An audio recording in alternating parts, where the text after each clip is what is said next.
कहते हैं डायन अपना बदला 7 जन्म के बाद भी नहीं भूलती। एक बार जो डायन किसी का घर देख ले उसे छोड़ती नहीं। तकरीबन 70 साल पहले की बात है। पहाड़ के एक छोटे से गांव में रहने वाले रंजन को पिछले कई दिनों से कोई काम नहीं मिला था, इसलिए काम की तलाश में वो अपने गांव से काफी दूर निकल आया था। सर्दियों की कोहरे से ढकी शाम थी।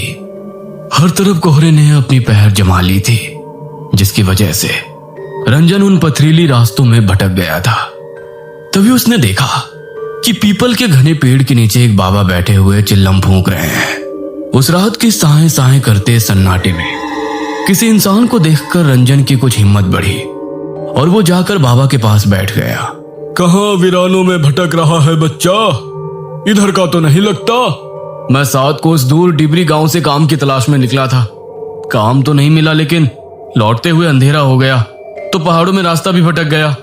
अब ना आगे का कुछ समझ आता है ना पीछे का।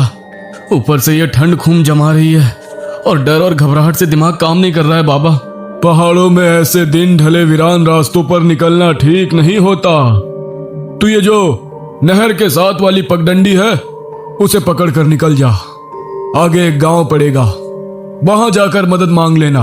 और हाँ, अब रास्ते में रुककर इधर उधर मत देखना। रंजन को बाबा की बातें और उनकी वेशभूषा बहुत रहस्यमयी सी लग रही थी। बाबा के सर से लटकती लंबी जटाएं उनके मुंह को ढके हुए थी। हाड़ कपाती ठंड में उनके शरीर पर नाम मात्र के कपड़े थे और आंखों में इतनी सुर्खी थी कि देखकर कोई भी डर जाए। ठंड से परेशान है बच्चा? ये ले, 2 कश भर ले, थोड़ी राहत मिल जाएगी। रंजन पहले से ही बहुत घबराया हुआ था। इस समय उसे बाबा की कही बातों को मानने के अलावा कोई और चारा नजर नहीं आ रहा था। थोड़ा सकुचाते हुए उसने हाथ आगे बढ़ाया और चिल्लम बाबा के हाथों से लेकर 2 गहरे कश खींच लिए। अपनी बात कहने के बाद बाबा फिर से सर झुकाकर अपनी चिल्लम सूखने में व्यस्त हो गए। रंजन कुछ पल वहीं खड़ा रहा और फिर चुपचाप बाबा के बताए रास्ते पर आगे बढ़ने लगा। जैसे जैसे वो आगे बढ़ रहा था, पास के जंगल से आती जंगली जानवरों की हो की आवाज से उसके बदन में डर की झुरझुरी सी दौड़ रही थी। अचानक उसे अपने पीछे किसी के कदमों की पात चाप सुनाई पड़ने लगी। इतने सुनसान रास्ते में अचानक कौन मेरे पीछे पीछे चल रहा है? किंतु बाबा ने कहा था मुझे पीछे मुड़कर नहीं देखना है। क्या करूं, कुछ समझ में नहीं आ रहा। रंजन अभी कुछ समझ पाता कि उसे अपना नाम सुनाई दिया। रंजन, रंजन, इतनी जल्दी मेरी आवाज भूल गया? अपना नाम सुनकर रंजन ने चौंक कर पीछे मुड़कर देखा तो उसे अपने ठीक पीछे वही बाबा दिखाई देते हैं। आओ, मैं तुम्हें ये रास्ता पार करा देता हूं। तुम्हें डर लग रहा था ना? बोलो, कहां तक जाओगे? लेकिन अचानक से बाबा यहाँ कैसे आ पहुंचे और उन्हें कैसे पता मुझे डर लग रहा है? लगता है तुझे मेरी मदद की जरूरत नहीं। नहीं, ऐसी बात नहीं है। बस मेरा कोई ठिकाना नहीं बाबा। काम की तलाश में निकला था। रात में किसी गांव में डेरा लगा लूंगा, सुबह फिर काम ढूंढने निकलूंगा। इस रास्ते से दाएं घूम जाना, आगे एक जंगल दिखाई देगा। वहां पर एक बूढ़ी रहती है। किसी विश्वास के आदमी को ढूंढ रही है जो उसके बंगले की मरम्मत कर दे। बदले में तुम्हें अच्छे रकम दे देगी, लेकिन उसकी एक शर्त है कि बस अपने काम से काम रखना होगा। घर में किसी सामान को हाथ नहीं लगाना है और बूढ़ी से कोई सवाल भी नहीं करना है। एक और बात का ख्याल रखना, बूढ़ी औरत के पीछे जाने की गलती कभी ना करना। मुझे बस काम मिल जाए, इसके अलावा मुझे उस बूढ़ी से कोई मतलब नहीं। आपका बहुत बहुत धन्यवाद बाबा, लेकिन इतनी रात गए क्या वहां जाना सही रहेगा? तुम जाओ, वो बुढ़िया रातों को सोती नहीं है। तुम्हें वो तुम्हारा इंतजार करती मिलेगी। रंजन को बाबा और उनकी बातें अब भी और रहस्यमयी लग रही थी, लेकिन इस समय उसके पास ना तो रात गुजारने का कोई साधन था, ना काम का ठिकाना। काम के लालच में वो बाबा के बताए सुनसान रास्ते की ओर मुड़ गया। कुछ देर बाद उसे एक पुराना सुनसान सा बंगला दिखाई दिया। बंगले को देखकर ऐसा लगता तो नहीं कि यहाँ कोई रहता होगा। जैसे ही रंजन बंगले के दरवाजे के सामने पहुंचता है, वो दरवाजा खुद ब खुद खुल जाता है और उसके सामने काले घाघरे और चुनरी से मुंह छुपाए एक बूढ़ी दिखाई देती है। कौन हो? यहाँ क्या करने आए हो? माई आपको मिस्त्री की जरूरत है? मैं आपका काम पूरा कर दूंगा, बस काम की तलाश में यहाँ आया हूँ। हाँ ठीक है, मुझे ज्यादा सवाल करने वाले लोग पसंद नहीं। बातें नहीं, बस काम पर ध्यान देना। जी समझ गया। और मेरी दिहाड़ी? पैसों की तू चिंता मत कर, तेरी इच्छा से ज्यादा ही मिलेगा। बूढ़ी उसे अपने साथ बंगले के अंदर ले जाती है। अंदर का माहौल कुछ अजीब था। पूरे घर में अजीबोगरीब सी चीजें दिखाई दे रही थी। जगह जगह छोटे छोटे आईने लटके दिखाई दे रहे थे और उन आईनों के साथ अलग आकार की काले कपड़े से बनी गुड़िया लटकती हुई दिखाई दे रही थी। उन सभी गुड़ियों को देखकर रंजन को कुछ अजीब सी सिहरन महसूस हो रही थी।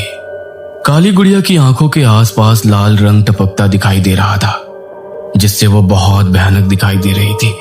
ये घर कुछ अजीब सा क्यों महसूस हो रहा है मुझे? इतने अजीबोगरीब सामान, लेकिन बुढ़िया ने कहा है कि कोई सवाल नहीं करना है, इसलिए अपने मन की शंका मनी में दबाए रंजन बंगले के उस भाग में पहुंच जाता है जहां पर उसे मरम्मत का काम करना था। बुढ़िया ने उसे रात में ठहरने को एक कमरा दिखा दिया और अगले ही दिन से काम शुरू करवा दिया। इस आंगन को खोद कर यहाँ पर एक पक्का कुआं बनाना है। कर पाओगे? मेहनत का काम है। और हाँ, इसके आसपास चारों ओर दीवार बनाकर घेरा भी करना है। रंजन खुशी खुशी काम करने के लिए तैयार हो गया था। दिन भर बिना मुंह से चू की भी आवाज किए वो अपने काम में लगा रहता। बदले में बुढ़िया उसे दुगनी मजदूरी और दोनों टाइम का खाना खिला देती। एक सप्ताह के बाद काम पूरा हो गया। ये ले तेरा हिसाब। डिमरी गांव से आया है ना तू? हाँ, डिमरी से ही आया हूँ, लेकिन आपको कैसे पता? रंजन की बात सुनकर बुढ़िया ने गुस्से से उसकी ओर देखा। बोला था ना कोई सवाल नहीं। सुन, मेरा एक काम करेगा।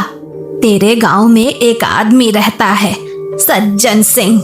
जानता है उसे? नहीं, जानता तो नहीं हूँ, लेकिन उसकी गांव में एक बड़ी दुकान है, इसलिए नाम सुना है उसका। मेरा दूर का रिश्तेदार है, उस तक कुछ सामान पहुंचाना है। तुझे इस काम के बदले मैं थोड़े पैसे और दे दूंगी। करेगा ना? रंजन खुशी खुशी बुढ़िया का सामान पड़ोस के गांव तक पहुंचाने को तैयार हो जाता है। बुढ़िया ने एक पोटली बांधकर उसे थमाई और कुछ पैसे देकर विदा कर दिया।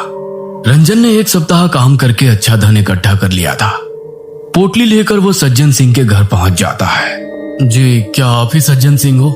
और सज्जन सिंह के लिए यह सामान उनकी किसी जानने वाली ने भिजवाया है। कहां से आए हो? किसने भिजवाया है? मुझे ज्यादा जानकारी नहीं है, मैं तो साथ को उस दूर काम करने गया था।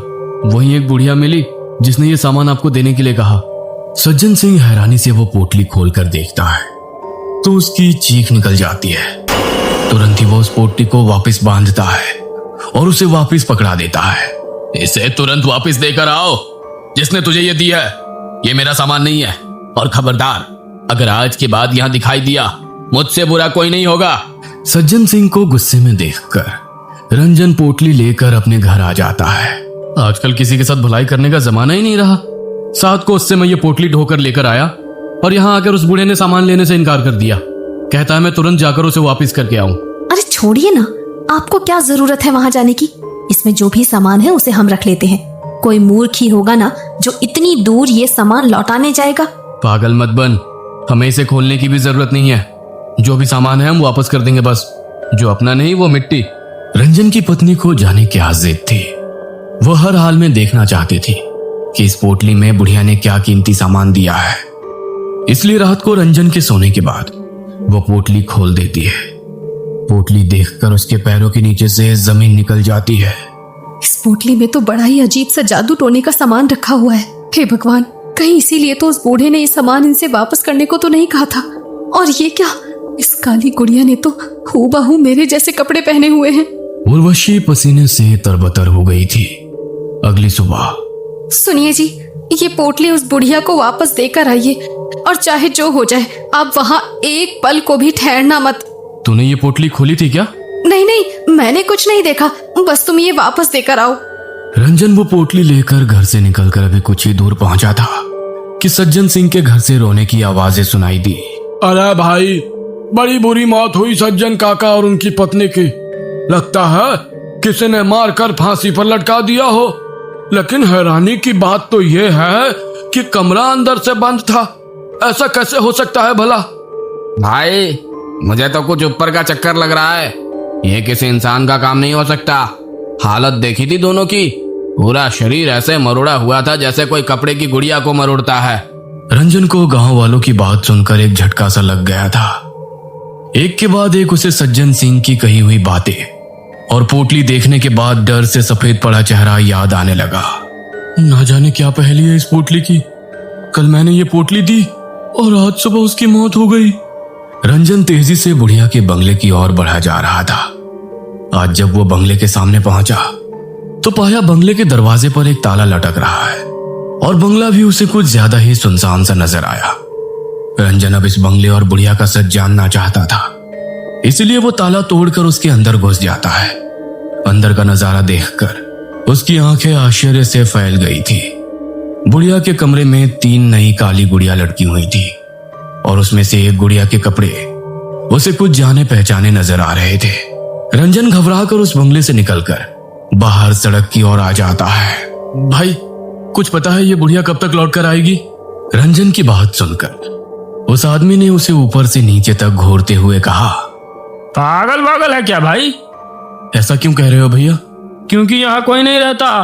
50 साल से लटका है ये ताला। और हाँ, भूत बंगला है ये। रात के समय भटकना भी नहीं उसके आसपास। हाँ। उस आदमी की बात सुनकर रंजन की रीढ़ में ठंडक दौड़ने लगी। क्या? भूत बंगला? भाई मेरे दादा कहते थे किसी डायन का बंगला है ये। इसमें वो तरह तरह के टोटके टोना किया करती थी। एक तांत्रिक था जिसने इस डायन की चोटी काट कर इसे जला दिया था। तब से ये बंगला ऐसे ही पड़ा हुआ है। कहते हैं आज भी रात के समय इस रास्ते से गुजरने वाले लोगों को वो डायन दिखाई दे जाती है और उस तांत्रिक का पता पूछती है। अपने सूखते हलक से रंजन ने अपना आखिरी प्रश्न किया। तांत्रिक? कहाँ रहता है वो तांत्रिक? कुछ मदद कर पाओगे क्या?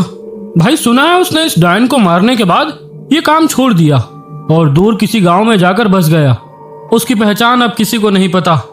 बातें करते हुए रंजन बंगले से कुछ दूर तक आ गया था। आदमी के जाने के बाद अब मुझे ये पहली समझ में आ रही है। जरूर सज्जन सिंह वही तांत्रिक है जिसे वो बरसों से ढूंढ रही थी और उसे मारने के लिए उसने मुझसे इस पोटली में जरूर कोई तंत्र का सामान भिजवाया था जिसने सज्जन सिंह और उनकी पत्नी की जान ले ली। लेकिन अब मैं इस पोटली का क्या करूं? रंजन कांपते हाथों से उस पोटली को उठाकर जंगल की ओर फेंक अपने गांव लौट आता है। गांव आने के बाद उसने अपने घर का दरवाजा खोला तो उसे उसकी पत्नी भी सज्जन सिंह की तरह रहस्यमयी हालत में फंदे से लटकी हुई दिखाई देती है। पत्नी के जाने से रंजन पूरी तरह टूट गया था। वो हर पल खुद को ही उर्वशी की मौत का जिम्मेदार मान रहा था। आधी रात का समय था। रोते रोते शायद रंजन की आंख लग गई थी। तभी उसे अपने दरवाजे पर दस्तक सुनाई देती है। रंजन दरवाजा खोलता है तो उसके सामने फिर से वही मनहूस पोटली रखी दिखाई देती है। डर से रंजन पसीना पसीना हो रहा था। घबराकर वो इधर उधर देखता है।